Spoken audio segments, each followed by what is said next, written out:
Welcome back. In this section, I'm going to be discussing common solid hazardous materials and how green coatings encasement can safely and simply manage them in place.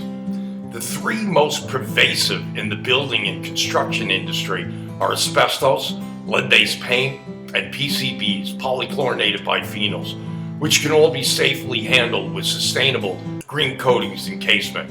As I work worldwide, I continue to encounter certain solid hazardous materials that are safe when in place, but turn toxic when they start to break down and get released into the environment. I'll be starting with asbestos, which and its potentially harmful effects is the best known and prevalent throughout the world. That's why I'll discuss that first. Then I'll follow up in separate modules with lead-based paint, PCBs, and then I'll be capping off the discussions with a logical conclusion. As I travel and work internationally, I encounter different aspects and opinions on asbestos. It has a long background of use in all types of situations and widely used in building materials. To date, it is still mined and incorporated into many products in several countries. It is controversial at best. My goal is always to try to enlighten and not frighten about some of the uses and misconceptions. The fact is that as much as it is opposed and even outlawed in some parts of the world, it is still mined and exported and used in many others. First, let's look at the good of asbestos and why it was and is so widely used. Its main beneficial quality is fire retarding characteristics and flame resistance. It has an extensive history as a naturally occurring mineral known as quicklime in Latin and asbestos in Greek. The ancient Greeks began using asbestos some 2,000 years ago, weaving it into clothing of slaves after realizing its flame-resistant properties. The ancient Romans, like Greeks, used asbestos for its insulation and flame-retardant properties.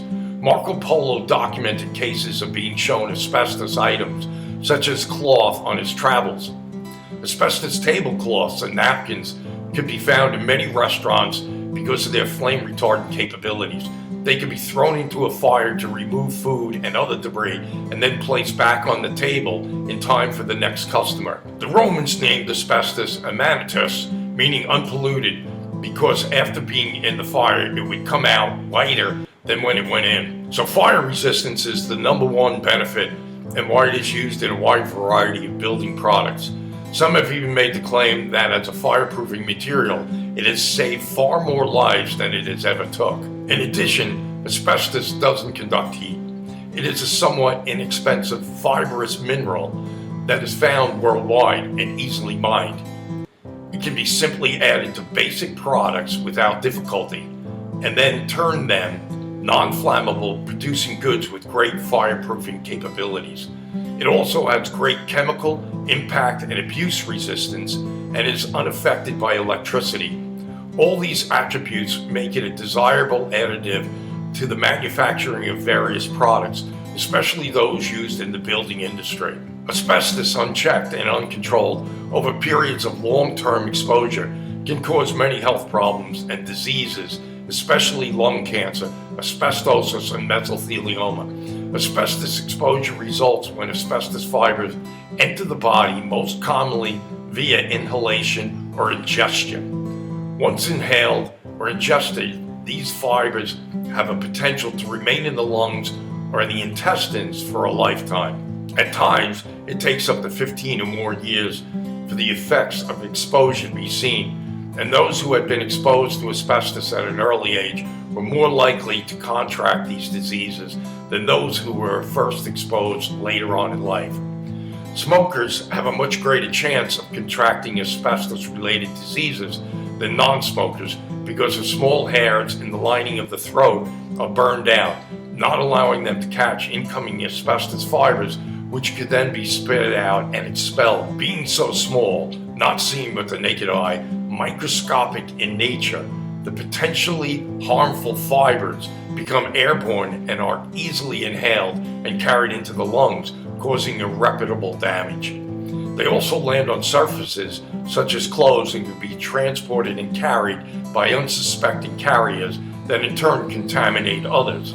Unfortunately, there are those that deliberately mislead others about the potential problems that can come with asbestos and the misconception about how to best deal with it on a case-by-case basis is not only often unethical, but can be downright ugly. The legitimate options on how to evaluate specific situations, including the condition of asbestos content, should all be approached on a case-by-case basis when analyzing how to best deal with potentially harmful situations. How some profit off of misinformation, and even worse by limiting correct information, is deplorable and unforgivable, most especially when it involves exploiting workers by hiding health concerns from direct and indirect exposure, or how to best deal with it.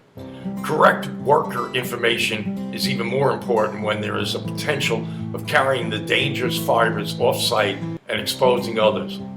Not taking worker protection seriously, and even worse, hiding the fact that asbestos is present and potentially harmful, is disgraceful, with the worst case scenario being when a worker takes the asbestos home with them on their clothes and contaminate others, causing what is known as a secondary exposure. Removal and replacement is often looked at as a preferred option, but most often this is not possible when necessary.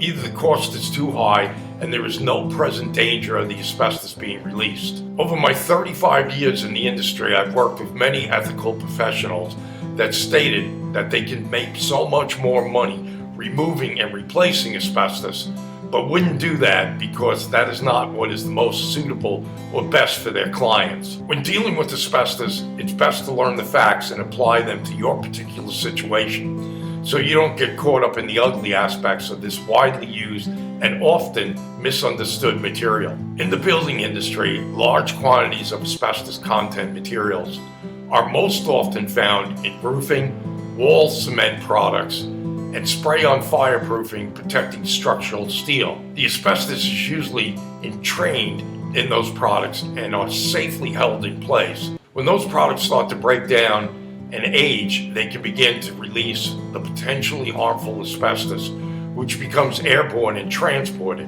All these situations can be dealt with a simple sealing of the asbestos in place behind a green coatings encasement system. Whether you have asbestos-containing materials in deteriorating, leaking roof at the end of its lifespan, walls that are breaking down and needing waterproofing, or massive amounts of spray-on fireproofing protecting building structural steel, they can all be sealed in place, rendering them safe and sustainable with a green coatings encasement system. This gives long-term protection from the harmful release of potentially offensive asbestos.